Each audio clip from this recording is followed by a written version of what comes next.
Hello friends, स्वागत है आपका आपके अपने यूट्यूब चैनल INA फिजिक्स पर। आज हम यहाँ पे पढ़ने वाले हैं फिजिक्स के टॉप मोस्ट कॉन्सेप्ट जो हमारी 12th क्लास की सीरीज चल रही थी, वह उसमें से हम पढ़ेंगे आवेश के बारे में आज। ठीक है, मैं आपको आवेश पढ़ा रहा था पीछे वाली वीडियो में। आवेश के बारे में हमने पढ़ा है ना, आवेश क्या होता है, कैसे कैसे उसके गुण होते हैं। और आज उसके पढ़ेंगे आवेश वितरण और आवेश के गुण। ठीक है ना, कल हमने उसके मात्रक पढ़े थे, आवेश सदिश अदिश है, ये इसके बारे में पढ़ा था।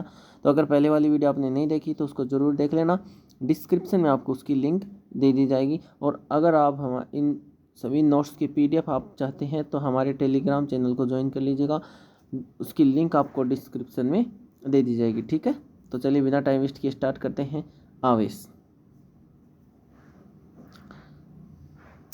आवेश स्थानांतरित है, यह एक वस्तु से दूसरी वस्तु की ओर स्थानांतरित हो सकता है। आवेश एक वस्तु से दूसरी वस्तु पे क्या हो सकता है, स्थानांतरित हो सकता है। अच्छी तरीके से पता है, जब हम कोई एक चालक है दूसरे चालक के पास उसको टच करते हैं तो इसके ऊपर आवेश आ जाता है, इसके बाद इसके ऊपर आ जाता है, दोनों के ऊपर इक्वली वितरित हो जाता है। तो क्या कह सकते हैं कि आवेश स्थानांतरित हो सकता है एक वस्तु से दूसरे वस्तु की ओर। ठीक है, आवेश सदैव द्रव्यमान से बद्ध रहता है, अर्थात आवेश द्रव्यमान रहित नहीं हो सकता, लेकिन द्रव्यमान आवेश रहित हो सकता है। आवेश द्रव्यमान रहित नहीं हो सकता, मतलब किसी भी ऑब्जेक्ट के ऊपर चार्ज है, किसी के ऊपर पॉजिटिव चार्ज है, किसी के ऊपर नेगेटिव चार्ज है। जैसे हमने कल पढ़ा था ना कल, एक उदासीन वस्तु हमने बीच में ली थी। उदासीन वस्तु हमने बीच में ली थी, इधर किया था हमने पॉजिटिव चार्ज, इधर किया था हमने नेगेटिव चार्ज। तो पॉजिटिव चार्ज में मास जो है उसका क्या हो रहा था, कम हो रहा था, और नेगेटिव में उसका ज़्यादा हो रहा था। मतलब किसी के ऊपर चार्ज है तो उसका मास तो है कुछ ना कुछ, है ना, मास है ना कुछ। ऐसा इम्पॉसिबल है कि चार्ज है और मास नहीं है। ठीक है, लेकिन द्रव्यमान आवेश रहित हो सकता है। द्रव्यमान होगा तो उसके ऐसा हो सकता है कि उसके ऊपर आवेश हो या ना हो, कोई ज़रूरी नहीं है, लेकिन ये ज़रूरी है कि किसी के ऊपर आवेश है तो उसका द्रव्यमान अवश्य होता है। तो सीधी सी बात आपको ये समझनी है कि आवेश द्रव्यमान रहित नहीं हो सकता, लेकिन द्रव्यमान आवेश रहित हो सकता है। ठीक है, आगे देखो, संरक्षित होता है। आवेश क्या होता है, संरक्षित होता है, इसे न उत्पन्न किया जा सकता और न ही नष्ट किया जाता है। तो ये आप अच्छी तरह से समझते हो। आवेश संरक्षण का नियम होता है, आवेश संरक्षण का नियम होता है। ठीक है ना, आवेश संरक्षण का नियम होता है कि न तो आवेश को नष्ट किया जा सकता है और न ही उसको उत्पन्न किया जा सकता है, बल्कि एक वस्तु से दूसरी वस्तु पर स्थानांतरित कर सकते हैं। अगला है, यह आवेशित कण के वेग पर निर्भर नहीं करता है। आवेश कभी भी वेग पर निर्भर नहीं करता है। कैसे, देखो, आवेश वेग पर निर्भर नहीं करता है। जैसे मैं आपको बोलूं कि कोई वस्तु पे क्यों आवेश है, और यह क्या है, विराम अवस्था में है, विराम अवस्था में है। और जब इसे गतिशील कर दिया जाता है, गतिशील अवस्था में आ जाती है, तो भी इसका चार्ज क्यों ही रहता है, चेंज नहीं होता, मतलब वेग भी निर्भर नहीं करता। जब जीरो था तब भी उतना ही था, और गतिशील हो गया तब भी उतना ही है। ठीक है ना, तो आवेश वेग पर निर्भर नहीं करता है। अगला देखो, ये तीनों कॉन्सेप्ट, ये जो कॉन्सेप्ट है आपके सामने 5 पॉइंट मैंने लिख रखे हैं, पांचों के पांचों पॉइंट बहुत ही ज़्यादा इंपॉर्टेंट है। एक क्वेश्चन इन 5 पॉइंट से पूछ ही लिया जाता है। देखो, एक स्थिर आवेश केवल विद्युत क्षेत्र उत्पन्न करता है, याद रखना, एक स्थिर आवेश जो है वो केवल और केवल विद्युत क्षेत्र उत्पन्न करता है। आगे है, एक समान चाल से गतिशील आवेश विद्युत क्षेत्र तथा चुंबकीय क्षेत्र दोनों उत्पन्न करता है। एक समान चाल से गतिशील आवेश विद्युत क्षेत्र और चुंबकीय क्षेत्र दोनों उत्पन्न करता है। आगे देखो, क्या है, असमान या त्वरित गति। आपको कोई भी ऑप्शन दे सकता है इनमें से, असमान गति भी बोल सकता है या त्वरित गति। तो असमान या त्वरित गति से गतिशील आवेश विद्युत क्षेत्र चुंबकीय क्षेत्र के साथ साथ विद्युत चुंबकीय विकिरण भी उत्सर्जित करता है, या इन विद्युत चुंबकीय विकिरण को आपको ऑप्शन में मिल सकता है ऊर्जा भी मिल सकता है। इसको क्या लिख सकते हैं, ऊर्जा भी उत्सर्जित कर सकता है, ऐसा भी आप बोल सकते हो अगर ऑप्शन में आता है तो। वरना विद्युत चुंबकीय विकिरण है तो विद्युत चुंबकीय विकिरण आ जाएगा, और विद्युत चुंबकीय विकिरण की जगह ऊर्जा दे रखा है तो आप कंफ्यूज में तो ना ऊर्जा आ सकता है। ठीक है, आगे है, किसी चालक को दिया गया आवेश सदैव उसकी बाहरी सतह पर रहता है, इसी कारण समान त्रिज्या के खोखले और ठोस गोले बराबर आवेश धारण करते हैं। आ रही बात समझ में? जैसे एक ठोस गोला है, एक गोला तो क्या है, ठोस है, ये गोला हमारा है खोखला गोला और ये हमारा है ठोस गोला। आ रही बात समझ में? ये ठोस गोला है ना। आपको क्या बोल रहा है कि किसी भी चालक को दिया गया सदैव उसकी बाहरी सतह पर, चालक को दिया गया आवेश सदैव उसकी बाहरी सतह पर रहता है, तो बाहरी सतह पर ही रहेगा, मतलब ठोस गोला हो चाहे चाहे खोखला गोला हो, दोनों के ऊपर आवेश क्या होगा, बराबर होगा। तो ऐसे कॉन्सेप्ट बहुत बार पूछा जा चुका है, गोले वाला क्वेश्चन, कि एक ठोस गोले को पॉजिटिव चार्ज दिया जाता है ना, और एक खोखले गोले को चार्ज दिया जाता है, तो कौन से के ऊपर ज़्यादा आवेश आएगा, तो दोनों के ऊपर क्या रहेगा, बराबर रहेगा। याद रखना इस बात को, ठीक है। आगे देखो, साबुन का बुलबुला आवेशित होने पर फैलता है। सीधी सी बात है, याद रखना इस बात को, इस साबुन का बुलबुला आवेशित होने पे फैलता है, मतलब साबुन के बुलबुले को आवेश देते हैं तो वह क्या हो जाता है, फैल जाता है। क्या हो जाता है, फैल जाता है। अब हम पढ़ेंगे सतत आवेश वितरण। सतत आवेश वितरण क्या होता है? इस प्रकार के वितरण में किसी वस्तु पर आवेश एक समान या असमान रूप से वितरित होता है ना। यह वितरण निम्न 3 प्रकार का होता है। रेखीय आवेश वितरण, रेखीय वस्तु पर आवेश वितरण, जैसे एक तार है उसके ऊपर आवेश जो वितरण होता है उसको क्या कहते हैं, रेखीय आवेश वितरण कहते हैं। या आवेशित वर्तीय वलय पर वितरण जो होता है उसे क्या कहते हैं, रेखीय आवेश वितरण होता है। रेखीय आवेश वितरण को लैम्बडा से प्रदर्शित करते हैं, याद रखना इस बात को। इसकी इकाई क्या होती है, रेखीय आवेश का फॉर्मूला होता है आवेश अपॉन में लंबाई, मतलब लैम्बडा इज इक्वल टू होता है क्यू अपॉन में एल, क्यू अपॉन में एल, क्यू अपॉन में एल हो जाएगा लैम्बडा इज इक्वल टू। आ रही बात समझ में? तो ऐसा ही मात्रक क्या हो जाएगा, इसका आवेश का हो जाएगा कुलाम, लंबाई का मीटर, तो कुलाम अपॉन मीटर इसका क्या हो जाएगा, ऐसा ही मात्रक। अब हम बात करते हैं विमा की, तो केजी, केजी तो इसमें द्रव्यमान तो कहीं पे भी नहीं है, तो इसलिए एम तो आ गया आपका 0। बात करते हैं एल, टी और ए की। देखो यहाँ पे क्या है, मीटर नीचे है, मैंने आपको बताया था कि एल किसके लिए आता है, मीटर के लिए आता है। एल किसके लिए आता है, मीटर के लिए। नीचे है तो इसको ऊपर लेके जाएंगे तो मीटर की पावर -1, तो एल की पावर क्या आ जाएगा, -1।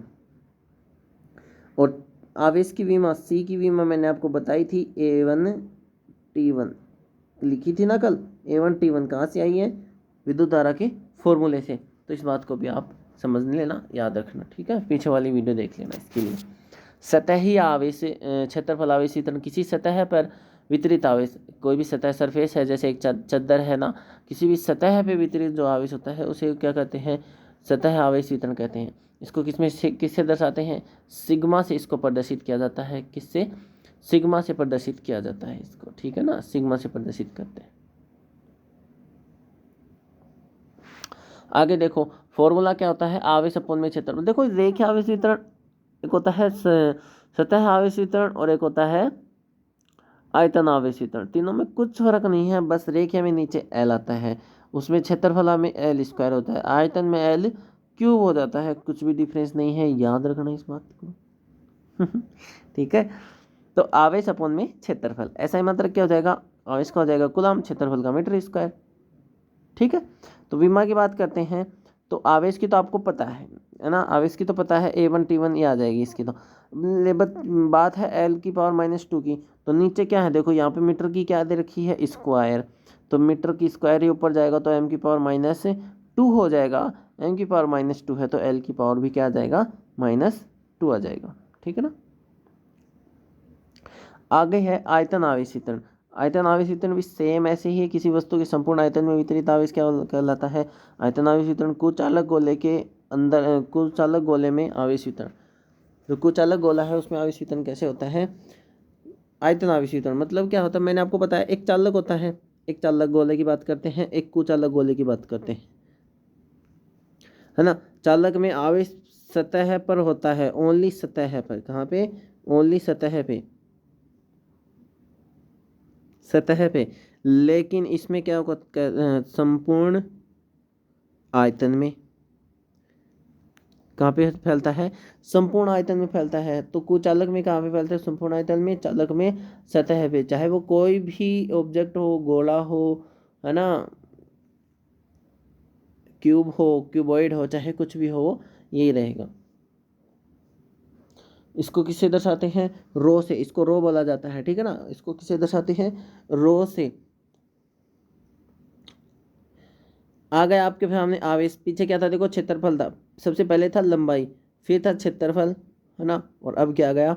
आयतन। तो मैंने आपको बताया था कि इनमें सिर्फ ये पावर का चेंज होगा और कुछ भी चेंज नहीं हो रहा है।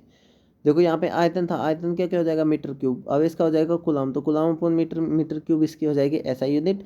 बस T⁻⁻2 आया था सेकंड वाले में, उसकी जगह पे क्या आ जाएगा? -3, क्योंकि ये m⁻³ है। m⁻, सॉरी, नीचे 3 है, ऊपर जाएगा -3 हो जाएगा। अब -3 है तो यहाँ पे भी क्या आ जाएगा? -3 आ जाएगा, ठीक है। आगे है आवेश का क्वांटीकरण। आज का सबसे मोस्ट इम्पोर्टेंट टॉपिक है आवेश का क्वांटीकरण। आवेश का क्वांटीकरण क्या होता है? जब एक भौतिक राशि सभी मानों को ग्रहण न करके केवल विविक्त मानों को ही ग्रहण करती है तो उस भौतिक राशि को क्वांटीकृत राशि कहते हैं। मतलब क्या होता है? कोई भी भौतिक राशि है, उसका एक स्पेसिफिक मान होते हैं उनके, उन्हीं को ग्रहण करती है। ऐसा नहीं है कि आप उनको कोई भी आवेश, मतलब कोई भी मान दे दो, सभी को ग्रहण कर लेगी, वो नहीं होता। तो वे भौतिक राशि जो सभी मानों को ग्रहण न करके विविक्त मानों को ग्रहण करती हैं, क्वांटीकृत भौतिक राशि कहलाती हैं। आवेश की क्वांटम पद्धति की स्थापना मिलिकन के तेल बिंदु प्रयोग से हुई थी।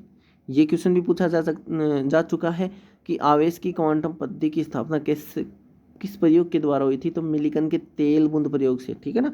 याद रखना, मिलिकन के तेल बूंद प्रयोग से। मिलिकन यहाँ पे साइंटिस्ट का नाम है, वैज्ञानिक का नाम है। यह वैज्ञानिक मिलिकन द्वारा किया गया था। यह वैज्ञानिक मिलिकन द्वारा किया गया था, मिलिकन का तेल बूंद प्रयोग। इसीलिए इसको क्या कहा है? मिलिकन का तेल बूंद प्रयोग, ठीक है ना। मिलिकन का तेल बूंद प्रयोग इसलिए इसको कहा गया। इसके अनुसार आगे देखो, ये कहा क्या था? इस प्रयोग से उसने निष्कर्ष क्या निकाला? इसके अनुसार प्रकृति में संभव न्यूनतम आवेश इलेक्ट्रॉन का आवेश है। सबसे कम, आपसे पूछे कि सबसे कम आवेश किसका है, तो किसका आवेश है? एक इलेक्ट्रॉन का, एक इलेक्ट्रॉन। तो आपसे पूछे न्यूनतम आवेश का मान,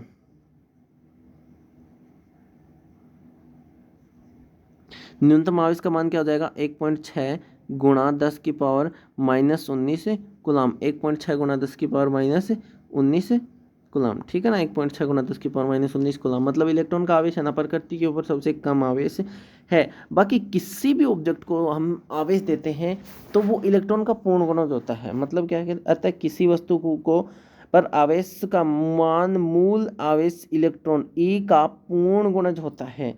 क्या होता है? ई का पूर्ण गुणज होता है। ई का पूर्ण गुणज बताया इसने। तो इसने क्या कहा कि हमने क्यों आवेश दिया किसी को, तो किसके इक्वल होगा? पॉजिटिव होगा तो पॉजिटिव, नेगेटिव होगा तो नेगेटिव, एन ई के इक्वल होगा उसका आवेश। मतलब एन की वैल्यू यहाँ पे क्या हो सकती है? 1 2 3, 0 भी नहीं हो सकती, ठीक है ना। 0 तो इसे एक ही कंडीशन में हो सकती है कि वो उदासीन हो, ठीक है ना। तो 1 2 3 हो सकती है किसकी वैल्यू? एन की वैल्यू, ठीक है ना। और किसी वस्तु पर आवेश ±2/3e या ±7.2e नहीं हो सकता। सीधी सी बात, आप ये समझो ना, पूर्ण गुणज का मतलब क्या होता है कि जैसे जो हमारे नेचुरल नंबर है ना, 1 2 3 4 5 6 7 ऐसे ही चलते जाते हैं, ये ऐसे ही आएंगे। ऐसा नहीं है कि आप किसी भी वस्तु को आवेश देते हो तो आप ये बोल दो कि 7/2 इंटू में 1.6 गुणा 10⁻⁻19 कूलाम आवेश दूंगा मैं, तो ऐसा नहीं हो सकता। या तो आपको यही आवेश देना होगा 7 गुणा 10, 1.6 गुणा 10⁻⁻19, या आपको दो बाड़ा ही देना होगा 1.6 गुणा 10⁻⁻19, ऐसा ही दे सकते हो आप। मतलब पूर्ण गुणज ही उसको आवेश दे सकते हैं, ठीक है ना। तो किसी भी वस्तु को ये आवेश नहीं जा सकता। तो मैं आपसे पूछूं कि आप मेरे को ये बताओ कि इनमें से किसी वस्तु को दिया गया आवेश हो सकता है? मैं नीचे ऑप्शन लिख रहा हूँ, चलो नीचे चलते थोड़ा सा। यहाँ पे लिखता हूँ, किसी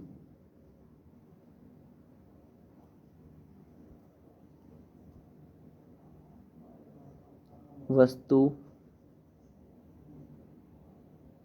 को दिया गया आवेश हो सकता है। एक सेकेंड रुको, एक सेकेंड।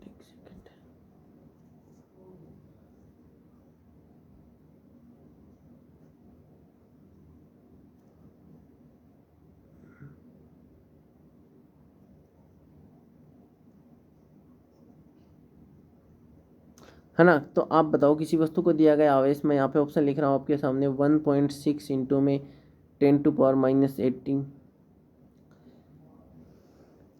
3.2 इंटू में 10⁻⁻19,